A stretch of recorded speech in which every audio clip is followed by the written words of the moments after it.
Há mulheres que dizem: meu marido, se quiser pescar, pesque, mas que limpe os peixes. Eu não.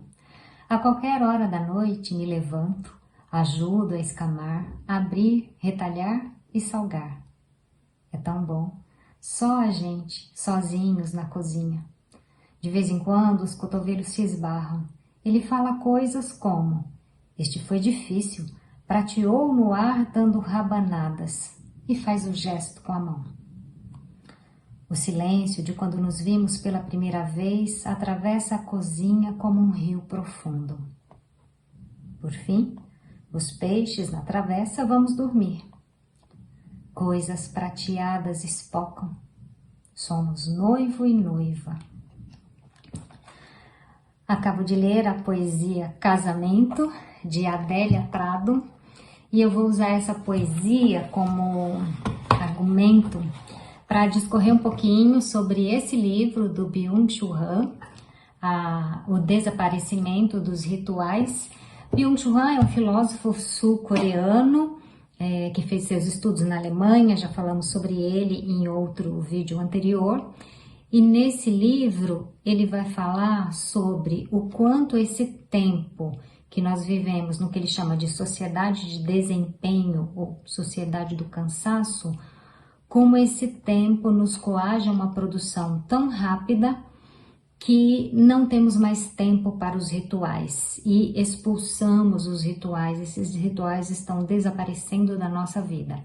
E nesse livro ele vai fazer uma defesa dos rituais, ele vai dizer o quanto esses rituais vão produzir um humano mais humanizado ou vão tentar restabelecer e resgatar a humanidade perdida nesse tempo de tanta pressa, de tanta necessidade de eficácia e de tanto esgotamento e tanto cansaço. Pois então, nesse livro eu identifiquei 7 argumentos do Byung-Chul Han a favor dos rituais. Primeiro argumento: os rituais transformam o estar no mundo em um estar em casa. Os rituais fazem do mundo um espaço que é o espaço da nossa casa, que é o espaço em que nos sentimos à vontade, em que nos sentimos nós mesmos, em que não precisamos apresentar uma imagem que difere de quem nós somos de fato. Então, os rituais fazem o tempo se tornar habitável. E por que os rituais são necessários? Aí ele vai argumentar que na sociedade de desempenho, o tempo ele é totalmente preenchido pela atividade. E essa atividade, ela precisa ter um resultado financeiro, econômico e de exposição social frente aos outros.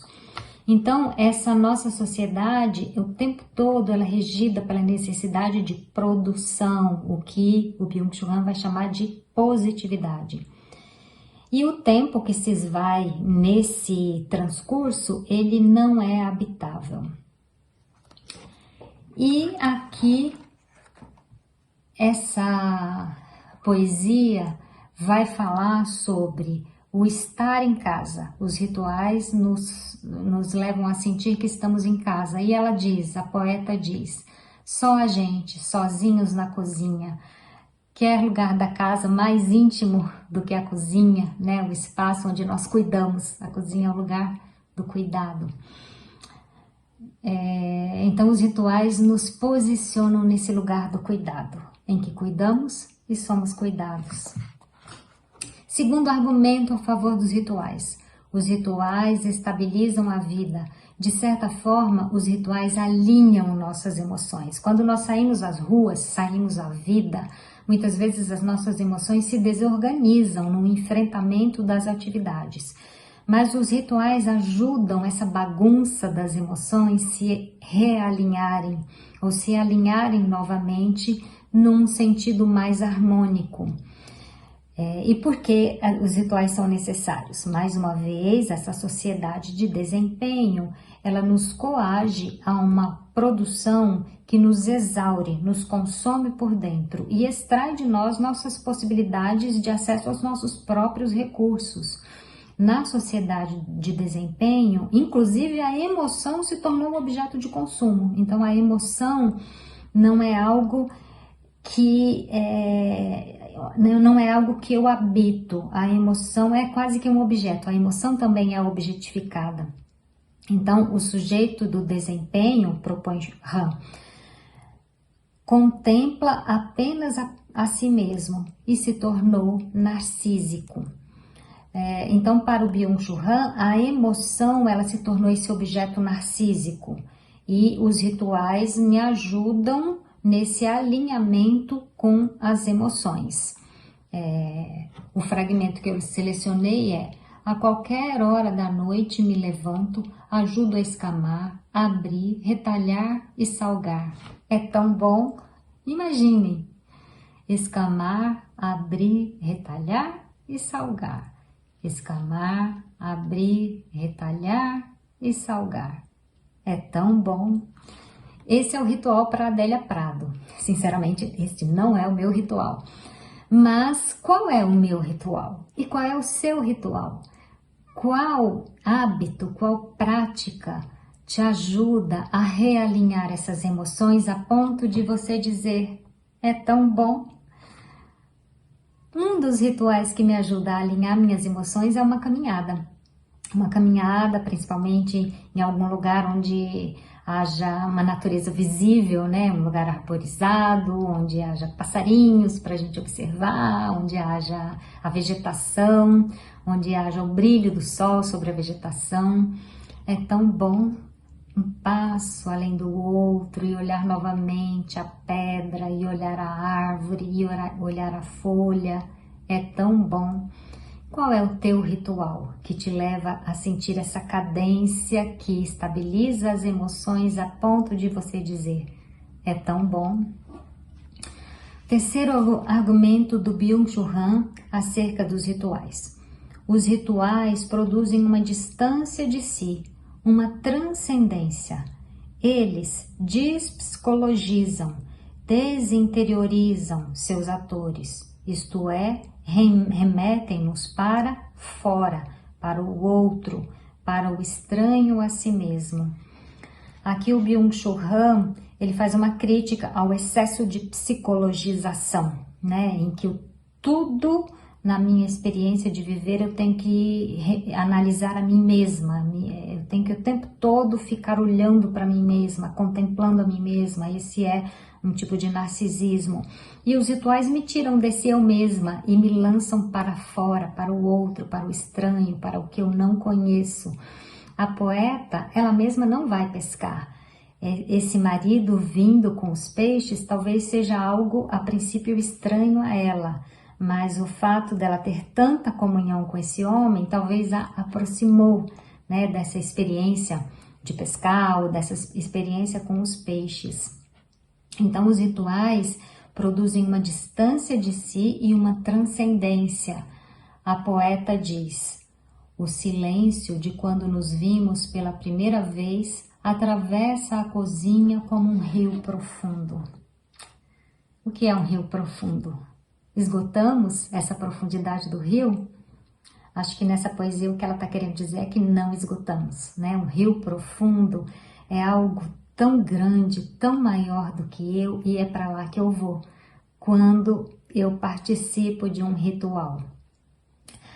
Aí o Byung-Chul Han vai fazer uma crítica a esse mundo da produtividade. Ele vai dizer: a percepção simbólica desaparece hoje cada vez mais em prol da percepção serial.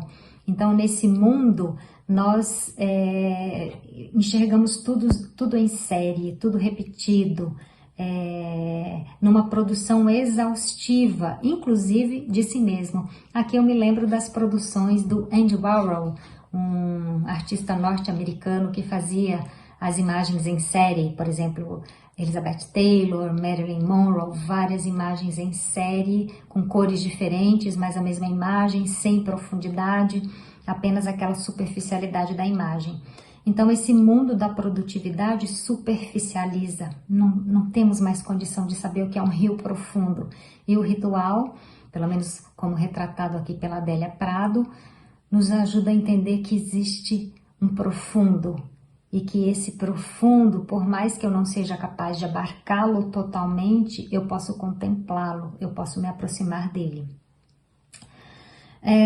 Quarta característica apontada pelo Byung-Chul Han, ou quarto argumento a favor dos rituais.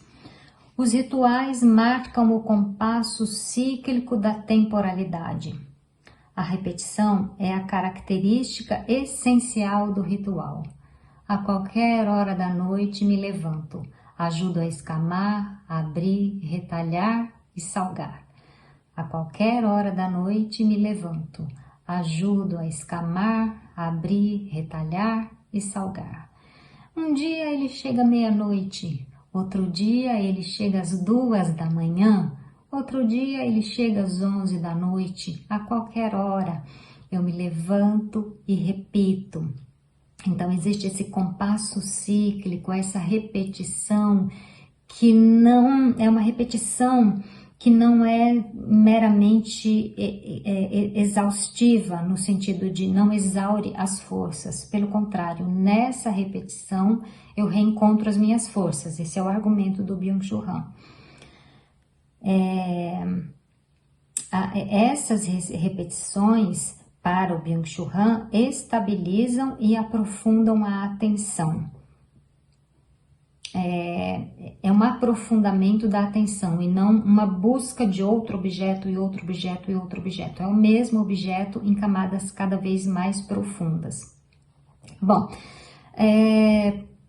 argumentando aqui, por que esses rituais que marcam o compasso cíclico do tempo são importantes? Porque no mundo que vivemos hoje, que o Byung-Chul Han identifica como neoliberal, aos dispositivos neoliberais é inerente uma coerção permanente ao novo, uma coação permanente ao novo. Mas o novo cai logo na rotina e a mercadoria que se gasta e provoca novamente a necessidade de algo novo. Aqui ele está falando da nossa necessidade de novidade, né? Algo novo, algo novo. E o Byung-Chul Han está falando, o ritual, ele remete para aquilo que já foi, mas de uma nova maneira que ganha novo sentido, que ganha nova profundidade. Por isso, eles estabilizam as emoções e o ciclo da temporalidade. Quinto argumento a favor dos rituais. Os rituais criam uma comunidade de ressonância. Os rituais criam um ritmo comum com Deus, ou o cosmos, ou o tempo, ou a eternidade, com o outro, com a comunidade social. Então, os rituais também me remetem para fora de mim, para algo que está além de mim, seja o outro, seja essa experiência transcendente, talvez com Deus. E no regime neoliberal, de acordo com Byung-Chul Han, essa ressonância ela é interrompida, porque o ritmo da produtividade isola as pessoas, argumenta o filósofo. Ao mesmo tempo em que esse ritmo trabalha na tentativa de obter emoções positivas, mas essas emoções positivas sempre individualizadas e individualizantes, que resultarão em mais produtividade. Então é como se você precisa cuidar da sua saúde, você precisa se sentir bem para quê? Para produzir mais, para voltar renovado. Por que você precisa ir numa festa bacana no final de semana? Para na segunda-feira você voltar inteiro para trabalhar.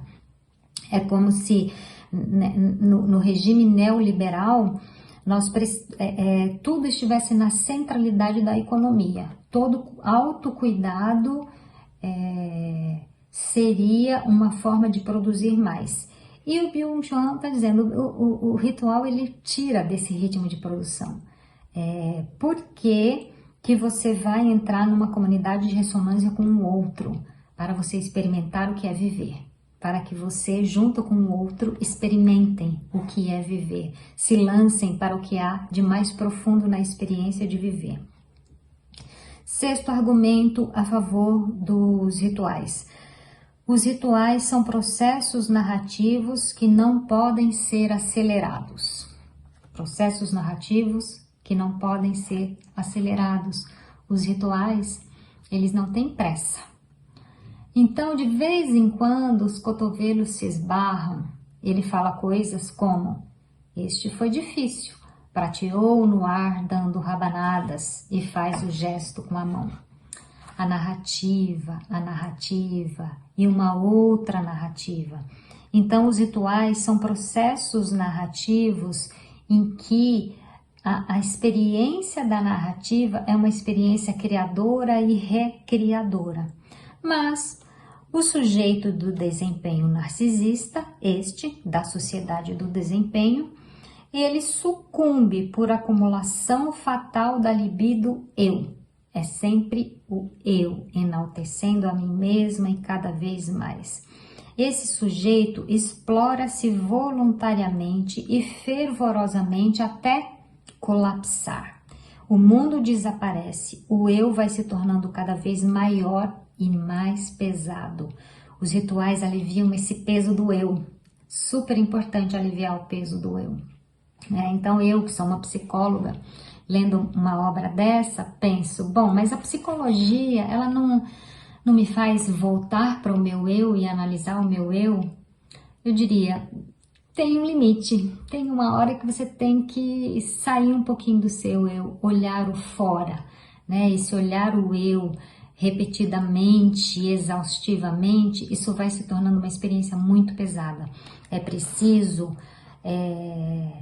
escutar os processos narrativos do outro e fazer essa troca de processos narrativos que aliviam o fardo de ser si mesmo. Os rituais aliviam o fardo de ser si mesmo. Super importante isso aí. E o sétimo argumento a favor dos rituais. Os rituais instalam o lúdico, fazem a vida festiva e encantadora. Impressionante, Adélia Prado fazer com que limpar peixe seja uma experiência festiva e encantadora. Pois ela faz, é isso que ela faz, né? E eu já falei, para mim essa não é uma experiência festiva e encantadora, mas existem para mim experiências festivas e encantadoras que o outro olhando poderiam dizer, poxa, mas isso é tão trivial. Pois é, e aí a pergunta que eu deixo nesse vídeo é: o que há de experiência festiva e encantadora que pode se tornar um ritual na sua vida e que pode te ajudar a aliviar o fardo de ser você mesmo e que pode te ajudar a alinhar suas emoções e a se colocar junto ao outro de uma maneira mais próxima, mais solidária, e a te colocar junto a uma possibilidade transcendente, seja com Deus, seja com o cosmos, seja com a temporalidade, de uma maneira a te fazer sentir presente na experiência de viver. Sentir que a experiência de viver é algo humano e não algo objetificado. E aí o Byung-Chul Han completa: os rituais, ao instalarem o lúdico, eles retiram o sujeito do ritmo acelerado das máquinas e do trabalho e o posicionam na temporalidade da fruição. Experimentar, sentir, experimentar. Porque na sociedade do desempenho, o consumo acabou usurpando o lugar dos rituais e o estético foi colonizado pelo econômico, e os rituais talvez nos ajudariam a reposicionar e a deslocar essa soberania do econômico, né, que acaba se instalando em nossa vida, de tal maneira que possamos sentir a experiência de viver como algo lúdico, algo leve e algo que vale a pena muitas repetições. Enfim, essa foi a partilha que eu quis fazer do livro. Mais uma vez vou apresentá-lo aqui: O Desaparecimento dos Rituais, de Byung-Chul Han.